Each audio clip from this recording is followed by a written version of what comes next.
It's time for a bonus video. Last week we explored the curious story of octagonal houses, and I got you a brief look at what I think is Ontario's best preserved example. Please check out that video first if you haven't seen it yet. I will link it in the description. That house was very interesting, and I thought it was worth a bonus video. So Lauryn Herstek from the Town of Bracebridge is back. She's going to give us the full tour of Woodchester, and I've overlaid some floor plans so you can follow along a little easier. Take a look. This is the front area where, when Woodchester was built in 1882, the Bird family would have walked directly into. So the front porch wasn't there originally. This kind of would have been the front area. We've got original hardwood floor from 1882, as well as the glass around the front door here is also original to 1882. Obviously the Bird family lived here. Henry Bird, he built the home. He had a wool mill in Bracebridge on the Muskoka Falls. He had 7 children. 4 of them were born in the mill there, and 3 of the daughters were born in the home here. He particularly enjoyed scientific innovation, hence why we are in an octagonal home. So it creates more wall space for windows with less interior walls, so it's easier to get around without sacrificing any floor space, and it's less building material. So it also, is more energy efficient. It is cooler in the summers, warmer in the winters, as there's tunnels for the air to be able to move. There's lots of ventilation shafts, things like that. So any kind of new innovative technology, Bird was kind of right on top of it. So this is the first home to have electricity in Bracebridge. This is the first home to have forced ventilation, heating, plumbing, first water closet. They had a telephone before lots of other people, as well as speaking tubes, which were connected from the home here all the way down to the mill so that he could contact his employees at the mill prior to the telephone being invented. So, as well, we have our dumbwaiter over here, which is, a shaft that runs through the center of the home, kind of connecting the kitchen to the dining room to the master bedroom. Okay, so this room here would have been the butler's pantry. It would have been where the maid or the servant that worked for them would have put the final touches on dinner and then gone directly into the dining room. We have access to the dumbwaiter here through this small little corridor that cuts through the center here. So this has 2 main purposes. One being the servant would be able to access the rest of the home without bothering the family and the other surrounding rooms, but it also creates a wind tunnel. So we have doors on that side, and we've also got a doorway on this side that when opened, it creates a nice breeze for anyone who's on this floor here. So it keeps it nice and cool in the summer.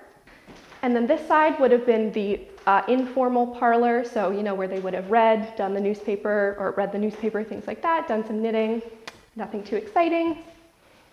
And this would have been the main formal parlor where they would have kept their fancy goods, their really expensive furniture, their really pretty ornaments, things like that, just in case they needed to house someone or host someone who was a little bit more important or, spectacular. This is where they would have done it. And this is another part of Fowler's theory with the octagonal homes, is using underneath the stairs for the water closet. So as opposed to taking away from another space or from another room, you kind of just use the space you already have and create, the little functioning washroom. So this was put in about 1915. It was the first water closet in Bracebridge. We can also see that octagons are represented wherever they can be in the home. So we've got octagons on the posts here on the side of the stairs. We've got an octagonal light here, as well as our flagpole, our chimney on the top, as well as our widow's walk are all an octagon. So this small landing up here is where they would have bathed. There would have just been a simple bathtub, and water would have been brought up through the dumbwaiter. Very simple. Everyone would have used the same bath water, most likely on Saturdays right before church. Another part of Fowler's theory, and something that Mr. Bird thought was very important, was that each child had their own space or their own bedroom. So there are 7 bedrooms in the home. There were 7 children, so the thought was that the oldest would be at boarding school by the time the youngest needed a bedroom. So this room has been converted into my office, but it is one of the bedrooms. And we also have 2 French doors here that go out onto the verandas that are 4 feet wide around the entire second story. So this here would have been the master bedroom. Again, we can see we have our dumbwaiter coming up from the kitchen, as well as we've got our crooked windows, but this is the nicest large bedroom that the parents would have used.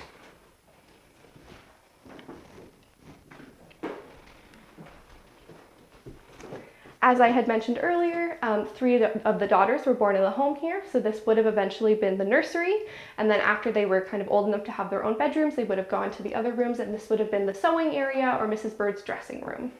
So again, we've got kind of a really triangular small room that they've used as a secondary room, as opposed to, you know, just having it as wasted space.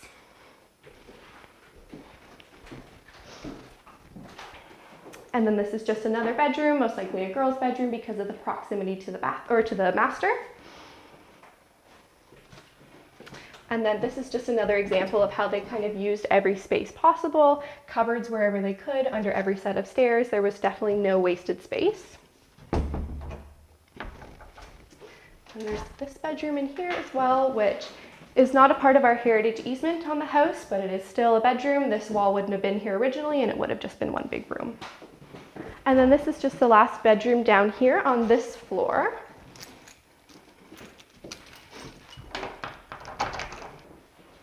Okay, so that's 5 bedrooms down here on this floor. We're still missing 2, so we can go up to the 3rd floor or to the attic.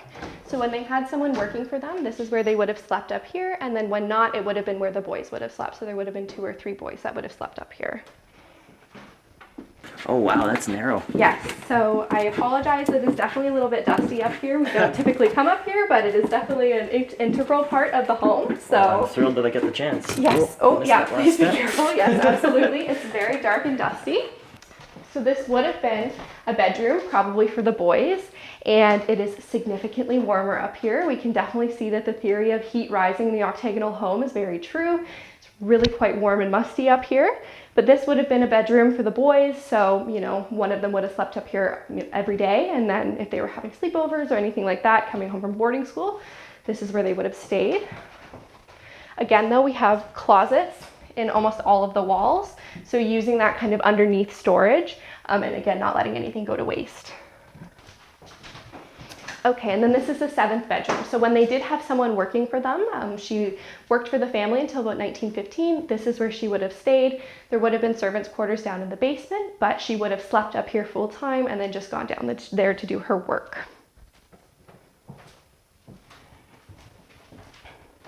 Be very careful coming down these stairs. Yes. So I believe the only place we haven't seen is the kitchen, if you want to come down and see the original kitchen.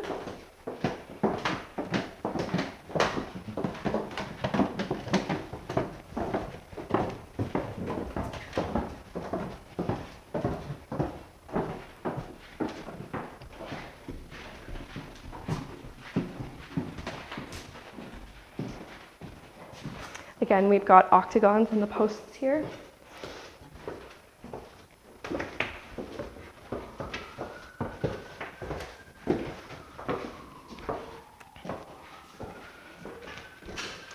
Okay, so down here is the original kitchen. So we've got our wood burning stove here. We've got our dumbwaiter with the counterweight on the other side. As you can see, you know, the 2 shelves of the dumbwaiter would be obviously be used to pull up food or pull up, you know, pigs in a blanket, buckets of water, things like that. We've also got the original tin ceilings from the 1880s. They felt that if they had a tin ceiling and if a fire broke out on their wood stove, that the tin wouldn't spread. I don't think they realized they had 2 wooden shafts directly beside the wooden stove, but you know, it was the thought that counts. And yes, this is where, you know, when they had someone working for them, she would have cooked in here. The other parts of the basement, which are, you know, just kind of staff areas now, would have been used for the servants' quarters, for laundry, for lumber storage, food storage. There would have been a pantry, things like that. And then, yeah, this room would have been just for the cooking. Thanks for that, Lauren. Next week, I will be back with a footnotes video on Ontario's octagonal houses, for the living, at least. The week after that, we'll explore the mystery of Ontario's octagonal dead houses. Until then, be well.